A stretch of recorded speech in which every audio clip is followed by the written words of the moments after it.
10 বছর আগে রাম ও রহিমের বয়সের অনুপাত ছিল কি 1:3 এবং 5 বছর পরে হবে 2:3, তাদের বর্তমান বয়সের অনুপাত কত? এটা আসছিল কি এসএসসি সিজিএল 2011। ভালো কথা।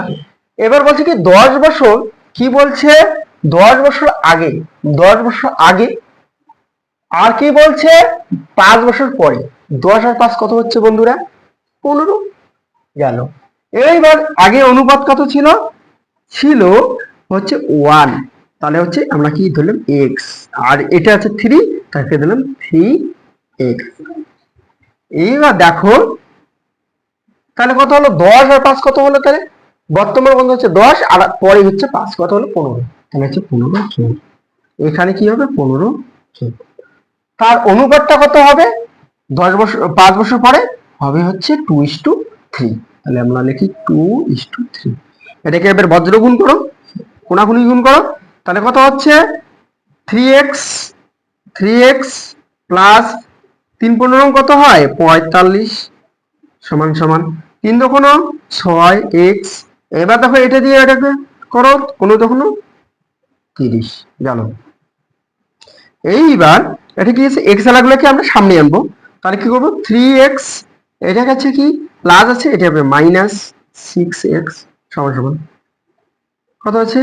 30 আছে। এবার এটাকে কি করব? পক্ষান্তর করে নিয়ে গেলে কি হবে? চিহ্ন পরিবর্তন হবে, কত হবে? 45। এবার দেখো, এবার দেখো 6 কি 6x থেকে যদি 3x যায় তাহলে কত থাকে? তাহলে 3x মাইনাস, যেহেতু মাইনাসটা বড় আছে সেটা -3x। এইবার সমান সমান দিলাম। এবার 45 টাকা তুমি ঋণ করছো, তার মধ্যে তুমি 30 টাকা দিয়ে দিচ্ছ, আর কত টাকা পাবে? 15 টাকা। কত পাবে? 15। এবার দেখো এক্সটাকে আমরা সামনে,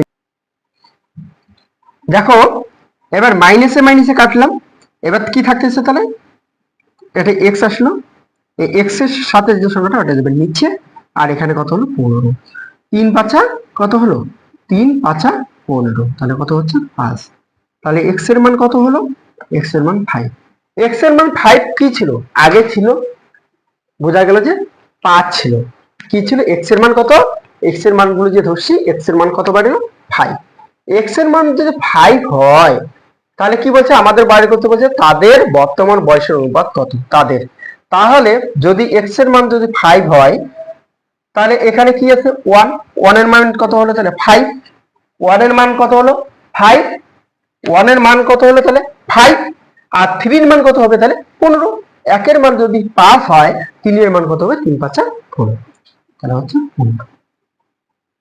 এইবার দেখো বন্ধুরা গেল। এইবার কি হবে? এইবার বলছে যে তুই এটা ছিল কি 10 বছর আগের অনুপাত, আগের আগের মানটা ছিল এটা, কিন্তু কি 10 বছর যেহেতু পরে, তাহলে 10 করে যোগ হবে। কি হবে? 10 করে যোগ হবে, 10 করে যোগ হবে। তাহলে কত হলো? 10×5 15, আর এটা হলো কত? কত হলো? 25। তাহলে এটা দিয়ে এটাকে কাটো, তাহলে কত হচ্ছে? 5 দিয়ে কাটা যায়, তাহলে 3:2। দেখো কোথায় আছে? আছে হচ্ছে